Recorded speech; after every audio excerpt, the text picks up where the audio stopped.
achieved.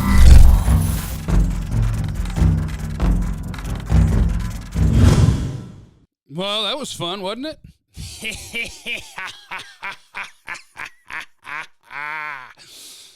Yeah, that was fun. Welcome into Studio Day Heffrey. It's Jeffrey time. I want to talk to you about a flawless, what I'm going to call a flawless Cowboys victory. And I'll be honest, I don't even have the final score in front of me. 44-20, whatever the Rams ended up with. It didn't matter. Really, I call it 31-7 when this thing was really over. Okay, what does this mean? And for a lot of Cowboy fans, I know you're going to have frustration even after a Cowboys blowout because the question is going to be, where have you guys been? That is what the Cowboys are capable of. That is why everybody's mad all the time. Because, hey, they basically ran out of linebackers, the Cowboys did. So what? There's enough talent on this team that it's all good.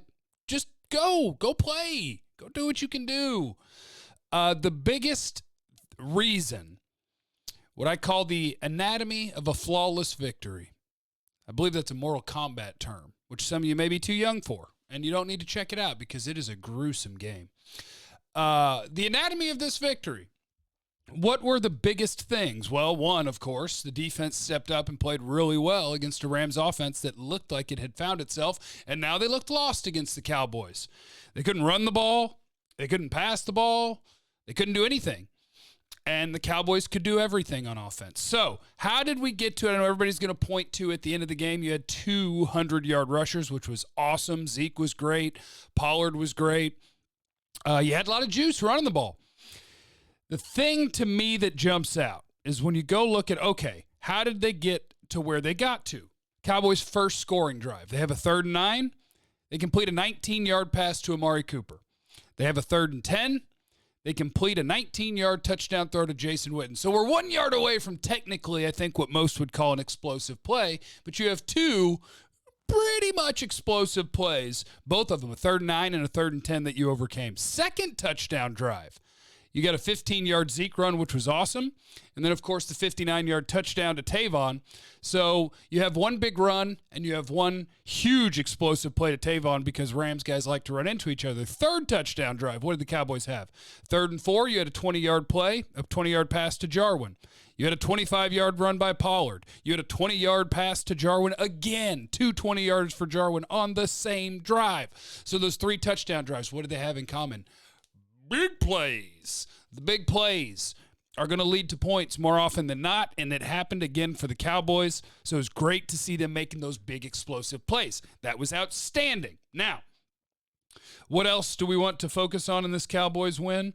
How about the fact that a run game that had confused the hell out of the Cowboys the previous time they played was no problem at all?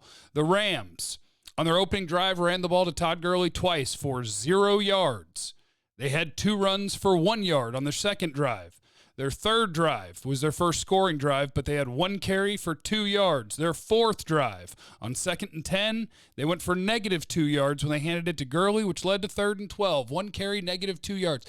They couldn't get anything going against a defense that a year ago looked really, really confused against the Rams. They were not confused yesterday. They were all over it. Antoine Woods was awesome. Tank Lawrence is always awesome.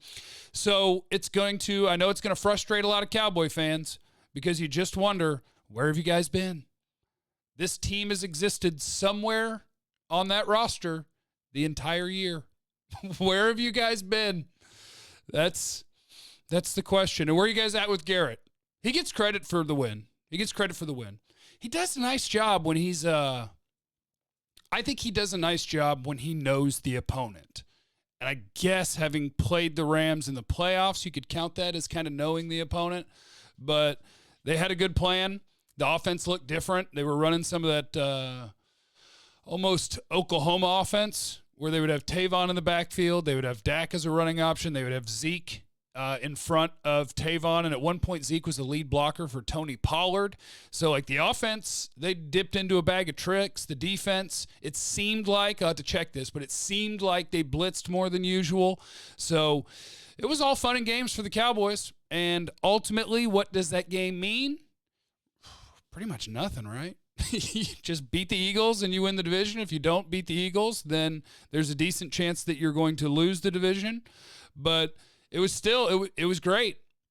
It was great. I'm getting ready to fight Gavin Dawson on air. You hear me, Gavin? Internet beef right here. I'm coming for you. If you try to sell me this, the Rams were awful and this win means nothing. You're the one who said, what if they could beat the Rams and enter on a 3-game win streak? But nobody believed it. I didn't believe it. You didn't believe it. Nobody believed it. But now that they actually beat them, we're just going to say, oh, the Rams were terrible too. That's not what we're doing today. We're not doing that today, Internet. We sure aren't. I'll fight you from 2 to 7. All right, everybody. In the comments, I'd also like you to leave your favorite Ram of all time.